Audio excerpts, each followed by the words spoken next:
Okay, so let's get honest for a second. Let's be real a little bit.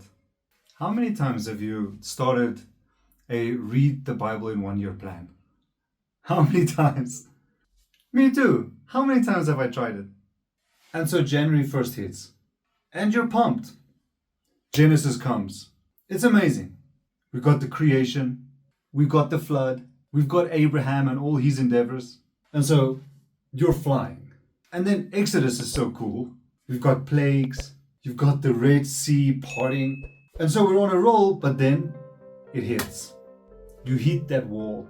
Now we enter into Leviticus or Numbers. And just suddenly, we're not reading about heroes anymore.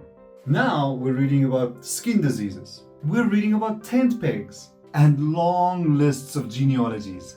And so we miss a day. And then we miss 3 days. And now a week has passed, and so the guilt starts setting in. And you look over to the Bible on your nightstand and it's judging you. And so you rather stop and you say to yourself, let's do it next year. It happens to me, it happens to all of us. I call it the Leviticus graveyard. Seriously, it's where good intentions go to die. But now here's the thing, and really honestly, the problem is not your faith. It's not even your discipline. The problem is, what map are you using? What I found is most reading plans, they treat the Bible like a dictionary. You know, it's something that you just read cover to cover.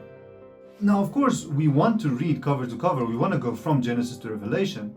But the Bible is not a dictionary. It's a library. It's an epic saga. It's got poetry, it's got history, it's got laws, and it's got prophecy. And so if we read that without a guide, we get lost in the weeds. We're reading the words, but we're missing the point. We're filling our heads with so much information, but our hearts remain unchanged. Here's the reality. We live in a world that is loud. We're all scrolling, we're all consuming, and we're all binging content, but it makes us feel empty.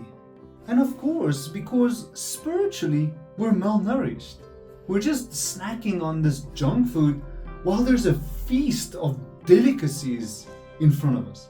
But we don't know how can we eat from that table of delicacies. You want to know God, you want to hear His voice, you want to have the wisdom of Solomon and the courage of David, but it feels like you need a theology degree or something to just understand what it's saying.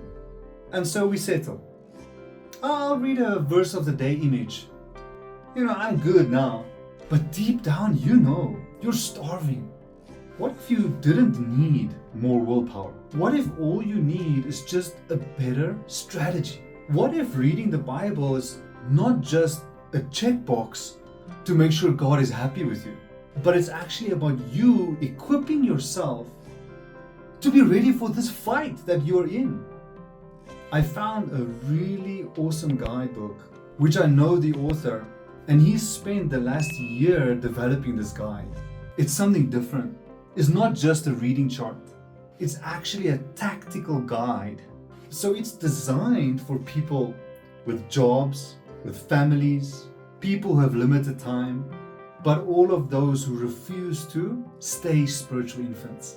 And so over the next few days, I'm going to show you exactly how this works. And the best thing, we're not just going to read, we're going to do. And together, we're going to walk from the Garden of Eden and we're going to go to the golden city of Revelation. And we're not going to get stuck in the desert. If you're tired of that guilt cycle, make sure that you stay tuned and subscribe to this channel, because we're about to change the way that we look at this book forever.